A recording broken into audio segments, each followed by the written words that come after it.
मी गेले 15 वर्ष बारामती लोकसभा मतदारसंघाची खासदार म्हणून कार्यरत आहे आणि दर महिन्याला 2 महिन्याला जर पार्लमेंट असेल तर मग दिल्लीत जास्त दिवस जातात, पण पार्लमेंट नसल्यावर महिन्यातून एकदा तरी प्रत्येक तालुक्यात जाऊन त्या भागाचा विकास, तिथल्या मायबाप जनतेचे प्रश्न समजून घेण्यासाठी गावभेटीच्या निमित्ताने विकास कामाची उद्घाटनं असतील किंवा वेगळे काही प्रश्न असतील ह्या आढावा घेण्यासाठी आम्ही सगळेच महाविकास आघाडीचे सगळेच घटक आम्ही महिन्यातून एकदा भेटतोच। त्यामुळे आजच्या या प्रेस कॉन्फरन्समध्ये मी शिवसेना पक्ष आणि इंडियन नॅशनल काँग्रेसचे मनपूर्वक आभार मानते की गेले 5 वर्ष महाविकास आघाडी झाल्यापासून आणि आधीच्या 2 टर्म काँग्रेस पक्ष आणि आम्ही अतिशय एकत्रपणे पूर्ण ताकदीने ह्या भागाचा विकास कसा होईल ह्याच्यासाठी प्रयत्न करत राहिलेलो आहोत। आज सकाळपासून पुरंदर तालुक्यात आल्यानंतर पहिलं खानवडीच्या शाळेचा आम्ही सगळ्यांनी मिळून आढावा घेतला, तिथले काही मूलभूत प्रश्न आहेत त्याचा आढावा घेतला। त्यानंतर स्थानिक आमदार आणि मी संपूर्ण तालुक्यामध्ये पाण्याची काय परिस्थिती आहे, काही ठिकाणी जर दुष्काळासारखी परिस्थिती होणार असेल तर टँकरची काय नियोजन करायचं त्याचा सगळ्याचा आढावा घेऊन कलेक्टर, पालकमंत्री यांच्याकडे जाऊन तालुक्याचा पाण्याचा किंवा विकासाचे जे काही प्रश्न प्रलंबित आहेत त्या सगळ्याचा आम्ही दोघांनी सगळ्याच सहकाऱ्यांच्या बरोबर त्याचाही एक आढावा घेतला। त्यानंतर आशा वर्कर आणि अंगणवाडी सेविका यांचा एक मोठं आंदोलन पुढच्या आठवड्यात 4 तारखेला डिसेंबरच्या सुरू होणारे राज्यव्यापी, त्यांचीही भेट आम्ही दोघांनी आणि सगळ्या पदाधिकाऱ्यांनी तिन्ही पक्षांची घेतली आणि अतिशय संवेदनशीलपणे महाराष्ट्र सरकारने या प्रश्नांकडे बघावं आणि राज्यामध्ये जी अतिवृष्टी झाली आहे, दुष्काळ पडलेला आहे, त्या प्रश्नामध्ये आमच्या सगळ्यांची चर्चा होऊन असा एक निर्णय आम्ही प्रस्ताव केला आहे की संपूर्ण महाराष्ट्रातल्या प्रत्येक शेतकऱ्याची सरसकट कर्जमाफी व्हावी ही महाविकास आघाडीची मागणी आहे। मग दुष्काळ असू दे किंवा जी काल ओले पडलेत काही ठिकाणी अतिवृष्टी झालेली आहे, त्या सगळ्यांची जसं काँग्रेस राष्ट्रवादीचं सरकार होतं, डॉक्टर मनमोहन सिंगजींनी त्यांच्या काळामध्ये सरसकट कर्जमाफी 70,000 कोटी रुपयाची केली होती, तशीच सरसकट कर्जमाफी महाराष्ट्र सरकारने केंद्राची मदत घेऊन तातडीने करावी।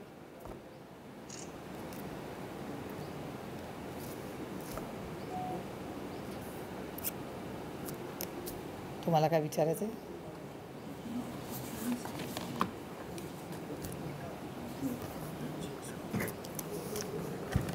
तुमचे काही प्रश्न आहेत अजून? या शिवसेनेच्या चिन्हाबाबत आज विधानसभेमध्ये सुनवाई होती, अध्यक्षांकडे विलंब होते असं वाटतंय का? काही दिवसांनी राष्ट्रवादीची विलंब तर झालेलाच आहे, हे मी म्हणत नाही। सुप्रीम कोर्टामध्येच जे ताशेरे स्पीकर साहेबांवर ओढले गेले हे मी म्हणत नाही आहे, सुप्रीम कोर्ट म्हणते। त्याच्यामुळे सुप्रीम कोर्ट सातत्याने या गोष्टीकडे बघतं आहे आणि ज्या पद्धतीने डिस्क्वालिफिकेशन जे शिवसेनेनेही मूव्ह केलं होतं, त्यानंतर म्हणजे शिवसेना फोडण्याचा जो प्रयत्न केला, त्या शिवसेना फोडल्यानंतर ती जी ॲक्शन घ्यायला पाहिजे होती त्याला खूप वेळ झाला। त्यानंतर त्याबरोबर जो हल्ला राष्ट्रवादी काँग्रेस पक्षावर केला तेही डिस्क्वालिफिकेशन आम्ही मूव्ह केलेलं आहे दिल्लीलाही आणि महाराष्ट्रातही, आणि आमची अपेक्षा आहे की आम्हाला म्हणजे शिवसेनेला आणि राष्ट्रवादी काँग्रेस पक्षाला मेरिटवर न्याय मिळावा। माजी मुख्यमंत्री पृथ्वीराज चव्हाण असं म्हणतात की मी ते सहकार सत्तेमध्ये असताना जे सहकाराबाबत निर्णय घेतले त्यामुळे राष्ट्रवादी मध्ये आमचं सरकार पडलं नाही तर आम्ही त्याच वेळेस मराठा आरक्षण दिलं असतं आणि त्याच वेळेस ते टिकवलं असतं असं पृथ्वीराज चव्हाण म्हणतात। नाही, ठीक आहे, पृथ्वीराज बाबांना अधिकार आहे बोलायचा, ते महाराष्ट्राचे मुख्यमंत्री होते, पण त्या काळात किती दिवस राहिले होते हेही मला नक्की आठवत नाही। त्याच्यामुळे मी आजचा माझा दौऱ्यावर झाल्यावर जरूर पृथ्वीराज बाबांना फोन करणार आहे आणि त्यांचंही मार्गदर्शन आणि त्यांनी ज्या सूचना केलेल्या आहेत, स्टेटमेंट केलेलं आहे ते मीही समजून घेणार आहे, कारण का मी थोडंसंच त्याची बातमी खरं तर कानावर आलेली आहे, ते पूर्ण काय बोलले आमच्या कानावर अजून आलेलं नाही, त्याच्यामुळे मी स्वतःच त्यांना फोन करून त्याची माहिती घेणार आहे। आज सुनावणी होती आहे, राष्ट्रवादीची देखील सुनावणी जवळ आली आहे, काय निर्णय होईल असं वाटतंय? कारण ज्या पद्धतीने तुम्ही आता केंद्र सरकारवर हल्ला चढवताय काय तुम्हाला वाटतंय नेमकं काय? मी केंद्र सरकारवर हल्ला चढवत नाही, मी महाराष्ट्राला न्याय मागते. मी कोणावर उगीच हल्ले चढवत नाही एकतर. पण मला एकच काळजी वाटते की आता माझा इलेक्शन कमिशन आणि सुप्रीम कोर्टावर पूर्ण विश्वास आहे. त्याच्यामुळे ते आम्हाला मेरिटवर न्याय देतीलच ह्याचा माझा विश्वास आहे. कारण काश्मीर टू कन्याकुमारी राष्ट्रवादी काँग्रेस पक्ष कुणाचा हे बच्चाचे सिनियर सिटीजनपर्यंत सगळ्यांना माहिती आहे. तो शरद पवारांनी स्थापन केलेला पक्ष आहे आणि ही लढाई दोन ज्यांनी स्थापन केले ह्यांच्यात नाही आहे. आणि जेव्हा दुसरा गट गेला कोर्टात तेव्हा वाद पक्षात कुठेच नव्हता. म्हणजे वाद झाला आणि मग पक्षात लढाई झाली म्हणून आम्ही कोर्टात गेलो अशी परिस्थिती नव्हतीच ना. म्हणजे 8 दिवस आधीही त्या पक्षातले सगळे वरिष्ठ नेते अनेक कार्यक्रमात आदरणीय पवारसाहेब आमचे नेते आहेत हे त्यांनीच सांगितलेलं आहे. आणि कोर्टाचं जर तुम्ही सगळं आम्ही जे सत्य आहे जे कोर्टाला सांगितलेलं आहे आणि एक जजमेंट जे आहे की पक्ष मागण्याची परिस्थिती कधी येते जेव्हा पक्षात भांडण असतं. ज्या पक्षात भांडण झालंच नाही त्या पक्षामध्ये विभाजन व्हायचा प्रश्नच येतो कुठे. पण दुर्दैवाने महाराष्ट्राचं कंबरडं मोडण्याचं महाराष्ट्राचं महत्त्व कमी करण्याचं एक पाप एक दिल्लीतली एक अदृश्य शक्ती सातत्याने करते. आणि मी आरोप हा फक्त शिवसेना आणि राष्ट्रवादीपर्यंत सीमित ठेवत नाही आहे. गडकरी साहेब असतील किंवा देवेंद्रजी असतील यांचंही राजकीय नुकसान कोणी केलं असेल तर या दिल्लीच्या अदृश्य शक्तीमध्ये शिवसेना राष्ट्रवादी काँग्रेसपेक्षा गडकरी साहेब आणि देवेंद्रजी यांच्या चौघांमधला कॉमन धागा काय आहे तर ते चौघही मराठी माणसं आहेत. फॉक्सकॉनच्या नोकऱ्या या दुसऱ्या राज्यात गेल्या. आता जो आदरणीय पवारसाहेबांनी अनेक वर्ष BKCमध्ये अतिशय उत्तम बिल्डिंग बांधून चांगलं इन्फ्रास्ट्रक्चर करून हिऱ्याचा जो व्यवसाय महाराष्ट्रात चालला होता तो दुसऱ्या राज्यात गेला. इन्व्हेस्टमेंट्स आपल्या राज्यातल्या दुसऱ्या राज्यात जातात. त्याच्यात भरडला कोण जातो? मराठी माणूस. तर मग मराठी माणसाचं नुकसान कसं होईल आणि त्याचं राजकीय आणि सामाजिक नुकसान भारतामध्ये कसं होईल असं एक मोठं षडयंत्र ही अदृश्य शक्ती महाराष्ट्राच्या विरोधात करते. आणि माझा आरोप आहे भ्रष्ट जुमला पार्टीवर. भ्रष्ट जुमला पार्टी म्हणजे भारतीय जनता पक्ष. भारतीय जनता पक्ष हा एक पक्ष होता जेव्हा अटलजी त्याचे अध्यक्ष होते, जेव्हा अडवाणीजी अध्यक्ष होते, जेव्हा सुषमाजी होत्या, जेव्हा राजनाथ सिंगजी अध्यक्ष होते, गडकरी साहेब अध्यक्ष होते, अरुण जेटली साहेब अध्यक्ष होते. हे सगळे फार मोठे नेते महाराष्ट्र देशात होऊन गेले. ते भारतीय जनता पक्षाचे नीती आणि त्यांच्या शब्दाला पक्के असे होते. त्यांनी कधी ED CBI ज्याला आम्ही आईस म्हणतो इन्कम टॅक्स CBI EDचा गैरवापर करून पक्ष तोडा घर तोडा असले उद्योग कधीही केले नाही. ते शब्दाला पक्के होते. तेव्हा ती भारतीय जनता पार्टी होती. पण आज ती भारतीय जनता पक्ष राहिलेला नाही. तो भ्रष्ट जुमला पार्टी झालेली आहे. हे दुर्दैव आहे पण आता आहे या राज्यात आणि देशात ही परिस्थिती. ताई परवा देवेंद्र फडणवीस जे आहेत ते त्यांनी लोकसभेचा फॉर्म्युला सांगितलेला आहे 26-22-11. तसा महाविकास आघाडीचा काही फॉर्म्युला ठरलाय का? आणि तुम्ही एक तर तुमचं कुठलं चॅनल आहे? आज तक. करेक्ट.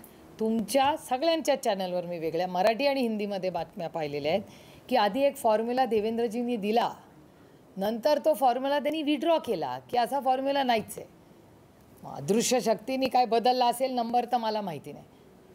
पण देवेंद्रजी 22-11-11 म्हणले होते हे तुमच्या चॅनलवर मी पाहिलं आणि तुमच्याच चॅनलवर नंतर आलं की कुठली तरी अदृश्य शक्ती. आता तुम्ही अदृश्य शक्ती वापरला का दुसरा काही शब्द वापरला मला माहिती नाही पण मला ऐकल्यासारखं वाटतं की एक अदृश्य शक्तीमुळे काहीतरी बदल झाले आणि देवेंद्रजी असं म्हणाले की असा 22-11-11चा फॉर्म्युलाच नाही आहे. त्याच्यामुळे त्यांचा फॉर्म्युला काय आहे मला माहिती नाही पण दुसऱ्याच्या घरात बघण्यासाठी मला वेळही नसतो आणि मला इंटरेस्टही नाही आहे. महाविकास आघाडीचं नियोजन काय होईल याच्याबद्दल नाना पटोले आदरणीय पवारसाहेब आणि संजय राऊत हे तिघही वेगवेगळ्या वेळी तुमच्याच चॅनलवर बसलेत. त्याच्यामुळे एकदा काँग्रेस पक्ष या सगळ्या प्रचारातून मोकळा झाला की काँग्रेस पक्ष आणि शिवसेना आणि राष्ट्रवादी काँग्रेस पक्ष हे एकत्र मिळून आमचे सगळे वरिष्ठ नेते तुम्हाला ह्याच्यावर मार्गदर्शन करतील. तुम्ही असं म्हणताय की मला दुसऱ्याच्या घरात बघायला वेळ नाहीये पण असं 11-11 जागा देतील असं वाटतंय का तुम्हाला भाजप? आता याचं उत्तर भ्रष्ट जुमला पार्टीला विचारायला लागेल ना. कारण का आजकाल पालकमंत्री पण राज्यात कोण होणार बदली कोणाची कुठे होणार हे अदृश्य शक्ती ठरवते.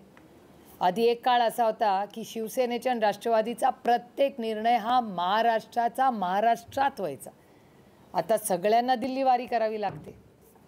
अशी परिस्थिती दुर्दैवाने झालेली आहे. आम्ही अभिमानाने सांगायचो की जेव्हा जेव्हा हिमालयाला गरज पडली तेव्हा हा सह्याद्री हिमालयाच्या मदतीसाठी उभा राहिला, ज्याचा सार्थ अभिमान एक मराठी मुलगी म्हणून मला आहे. आणि या देशाच्या सेवेसाठी मराठी माणूस नेहमी उभा राहिला आहे, ह्याचं आम्हाला कौतुक. आणि आम्ही राहिलंच पाहिजे देशाच्या सेवेसाठी. पण आज तशी परिस्थिती नाही हो. त्या हिमालयाला शिंका आली तरी इथे आमच्या इथल्या लोकांना ताप येतो, अशी परिस्थिती झालेली आहे. पंतप्रधानांना इतर राज्यात प्रचार करायला जायला वेळ आहे, परंतु माझ्या शेतकऱ्यांकडे यायला वेळ नाही, असं उद्धव ठाकरे म्हणतात. खरं आहे, उद्धवजी म्हणतात हे खरं आहे. कारण का उद्धवजी एक अतिशय सुसंस्कृत असे अतिशय संवेदनशील असे नेते आहेत या राज्याचे आणि देशाचे. आणि आज महाराष्ट्रामध्ये सगळ्यात मोठं आव्हान काय तर दुष्काळ आणि अवकाळी पाऊस. आणि तुमच्या सगळ्यांच्या चॅनलवर तुम्ही सगळं जे कव्हरेज आम्हाला दिलं आहे हे खरंच कुणालाही ज्याच्यात थोडा जरी संवेदनशीलपणा आहे त्याला प्रचंड अस्वस्थ करणार आहे. त्याच्यामुळे आमची मागणी आहे महाराष्ट्र आणि केंद्र सरकारला की आदरणीय पवारसाहेब जेव्हा केंद्रात मंत्री होते तेव्हा तातडीने केंद्राची टीम महाराष्ट्रात यायची किंवा कुठल्याही राज्यात जिथे अतिवृष्टी झाली असेल किंवा दुष्काळ असेल तिथे जायची आणि तातडीने डॉक्टर मनमोहन सिंगजी न्याय देऊन निधी पाठवून द्यायचे त्या राज्याला. त्याच्यामुळे त्या काळामध्ये डॉक्टर मनमोहन सिंगजी आणि आदरणीय पवारसाहेबांनी जे योगदान शेतकऱ्यांसाठी दिलं हे या भारतातला कुठलाही सुपुत्र किंवा शेतकरी विसरणार नाही. आणि तो त्याचा अधिकार आहे. म्हणजे मनमोहन सिंगजी आणि आदरणीय पवारसाहेबांनी जे एकत्र काम केलं हे त्यांचं कर्तव्यच होतं करायचं. आणि त्यांनी शेतकऱ्यांना न्याय द्यायचा प्रयत्न हा सातत्याने 10 वर्ष त्या सरकारमध्ये केला. आज काय परिस्थिती आहे, मी वर्तमानपत्रात तुमच्याच वाचलं की काल 2600 कोटी रुपयाची मागणी महाराष्ट्र सरकारने केलेली आहे. पण 2600 कोटी रुपयामध्ये आपला प्रश्न सुटणार आहे का तर प्रश्न सुटणार नाही. काल महाराष्ट्राच्या मुख्यमंत्र्यांनी सांगितले पंचनामे करा. पंचनामे तर होतीलच ना आणि झालेच पाहिजेत.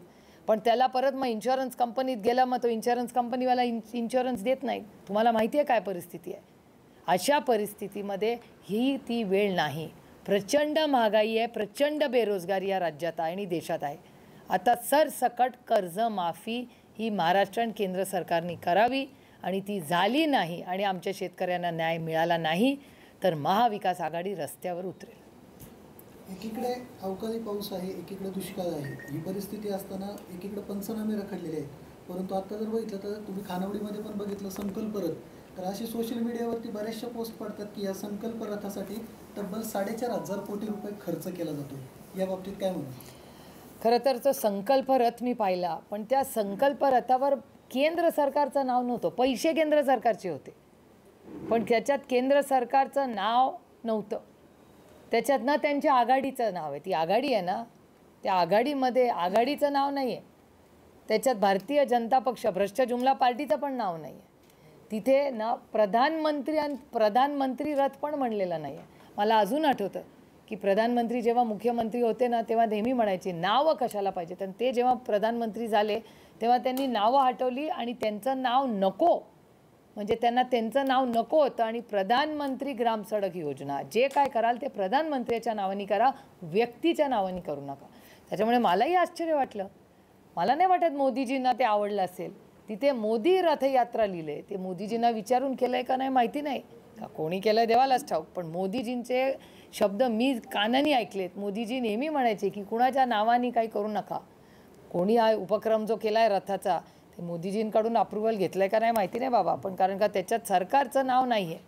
त्याच्यामुळे मी जेव्हा दिल्लीला जाईन आणि पार्लमेंटमध्ये आदरणीय मोदीजी असतील तर त्यांच्या मी लक्षात नोंद आणून देणार आहे की बाबा तुम्हीच म्हणता की माझं नाव वापरू नका आणि तुमचे इथलेच लोक 4,500 कोटी रुपये घेऊन तुमचं नाव वापरतायत का त्याचा गैरवापर करतायत. असं शेवटी देशाचे प्रधानमंत्री येतो, त्यांचा मान सन्मान आपण सगळ्यांनी केला पाहिजे.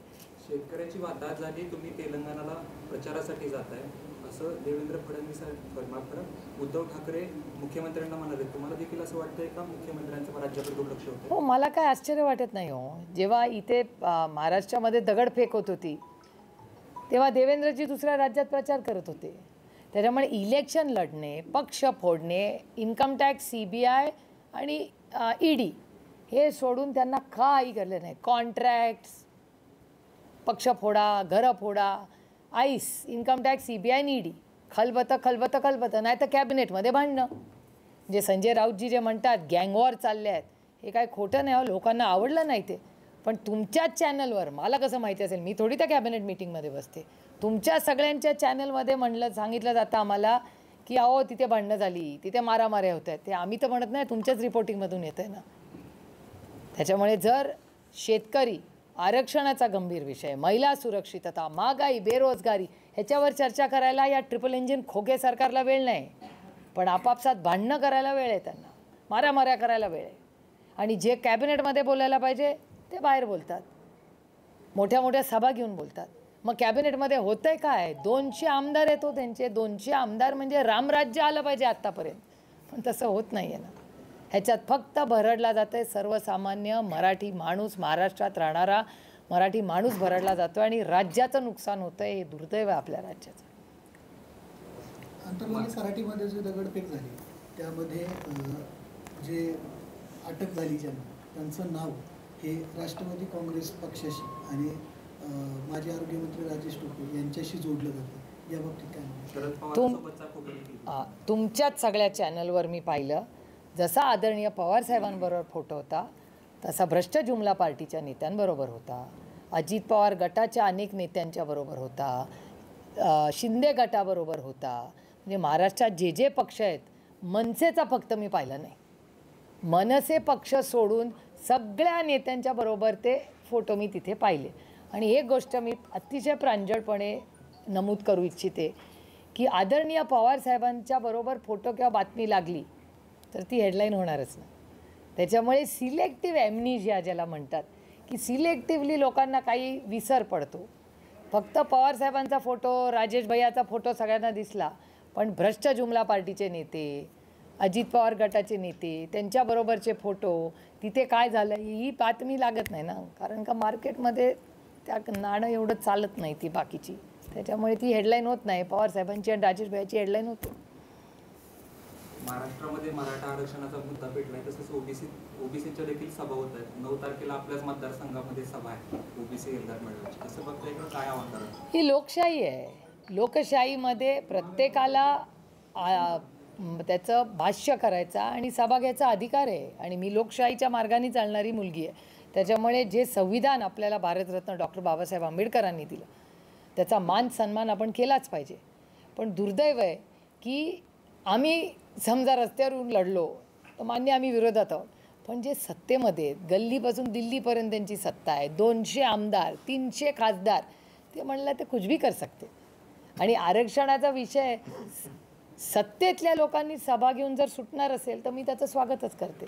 पण मला जे काय थोडंसं हे पॉलिसी मेकिंगचं काम कळतं, त्याच्यासाठी कॉन्स्टिट्यूशनल अमेंडमेंट करायला लागेल. कॅबिनेटनी प्रस्ताव केला पाहिजे आणि यातले अनेक लोक कॅबिनेटमध्ये आहेत. तर सभा घेऊन एक आरती गोष्ट आहे की तिथले जे ऑर्गनायझर्स आहेत, आमचा सभा मंडपवाला वगैरे, त्यांना या महागाईच्या काळात 2 पैसे मिळतील, त्याच्यामुळे चांगली गोष्ट आहे. आपले सगळे बसवाले, गाडीवाले, त्यांना सगळ्यांना थोडा महागाईमध्ये थोडासा आधार मिळेल, त्याच्याहून जास्त काय होणार आहे. हे असेंब्ली बोलवा, असेंब्लीमध्ये डिस्कशन करा, इथून प्रस्ताव तयार करा. पार्लमेंट आहे 4 तारखेपासून, कॉन्स्टिट्यूशन अमेंडमेंट आम्ही करू. पूर्ण ताकदीने राष्ट्रवादी काँग्रेस पक्ष करेल. मराठा समाज, धनगर समाज, लिंगायत समाज आणि मुस्लिम समाजाच्या आरक्षणासाठी राष्ट्रवादी काँग्रेस पक्ष आणि महाविकास आघाडी पूर्ण ताकदीने आम्ही त्यांच्या सगळ्यांबरोबर आहोत. हे मी अतिशय प्रांजळपणे रोज सांगते. पण महाराष्ट्र सरकारकडून कुठलीही हालचाल होत नाही आहे. आता आमचा खानवडीचाच प्रश्न विचारा. आज महात्मा ज्योतिबा फुले आणि सावित्रीबाई फुलेंच्या नावाने महाविकास आघाडीच्या काळामध्ये सगळ्यांनीच, आज इथे उपस्थित सगळ्यांनी, आमदारांची खूप मेहनत होती, या सगळ्यांनी मिळून आम्ही एक खूप मोठी चांगली शाळा खानवडीला केली. खानवडीच्या शाळेसाठी आम्हाला आता निधी हवा आहे. तर हे ट्रिपल इंजिन खोके सरकार बाकी सगळ्या गोष्टींसाठी त्यांना पैसे आहेत, पण शिक्षणासाठी पैसे नाहीत. आणि खानवडीला आम्हाला एक हॉस्टेल पाहिजे. तिथली स्थानिक मुले खूप सुंदर शाळेत शिकणार आहे. त्या शाळेचा वास्तू ही ह्या आपल्या महात्मा ज्योतिबा फुले आणि सावित्रीबाईंच्या नावाने आहे. त्याला पैसे देत नाही आहेत. आणि आजकाल शिक्षणाची परिस्थिती किती गंभीर झाली आहे बघा, की ह्या राज्याचे शिक्षण मंत्री एक महिला शिक्षिकेला अतिशय चुकीच्या पद्धतीने तिच्याशी बोलतात, तिचा अपमान करतात. त्यामुळे भ्रष्ट जुमला पार्टी ही महिला विरोधी आहेच, पण त्यांचे आज मित्रपक्षही महिला विरोधी झालेत आणि शिक्षकांच्या विरोधात आहे. त्याच्यामुळे माझी नम्र विनंती महाराष्ट्राच्या माननीय मुख्यमंत्र्यांना आहे आणि DCM-1 आणि DCM-2ला आहे की कृपा करा आणि या राज्याच्या महिलांचा आणि शिक्षकांचा मान सन्मान ठेवा आणि तुमच्या मंत्रिमंडळातल्या शिक्षण मंत्र्यांनी त्या महिला शिक्षिकेची माफी मागितली पाहिजे, ही आमची मागणी आहे. तई महाराष्ट्र में 2 दिन से बेमौसम बारिश हो रही है. ओली भी कई मराठीचं झालं का सगळं? सोलापूरकरांकडून असा आरोप केला जातो की जे बरड धान्य प्रकल्प होणार होते ते बारामतीकडे बारामतीकरांनी पळवल्याचा आरोप सोलापूरकरांकडून केला. कोणी केलं सोलापूर? महाराष्ट्र शरद पवार गटाचे प्रशांत बाबर यांनी आरोप केले. कुठला काय केलंय? की ॲग्रिकल्चर डेव्हलपमेंट ट्रस्टमध्ये भरडधान्य अन्न प्रक्रिया उद्योग येणार आहे. तर परवा दादांनी प्रेस घेतली, त्याच्यामध्ये त्यांनी असं सांगितलं की अफवा पसरल्यासाठी की सोलापूरचा इकडे येणार आहे. तर दादांनी सांगितलं इथला वेगळा इथला वेगळा आहे, पण त्यांचं म्हणणं असं आहे की तो इथलाच तिकडे पडतो. माहिती काढून उत्तर देते मी तुम्हाला. मी संध्याकाळपर्यंत तुम्हाला उत्तर देते दोन्हीची माहिती काढून, नक्की सांगेन. मयूर त्यांचा नंबर घेऊन ठेवा. मयूर त्यांचा नंबर घेऊन ठेवा, तो तुमचा आहे, तुमचा सांगा. म्हणजे मी माहिती काढून संध्याकाळी सांगते तुम्हाला.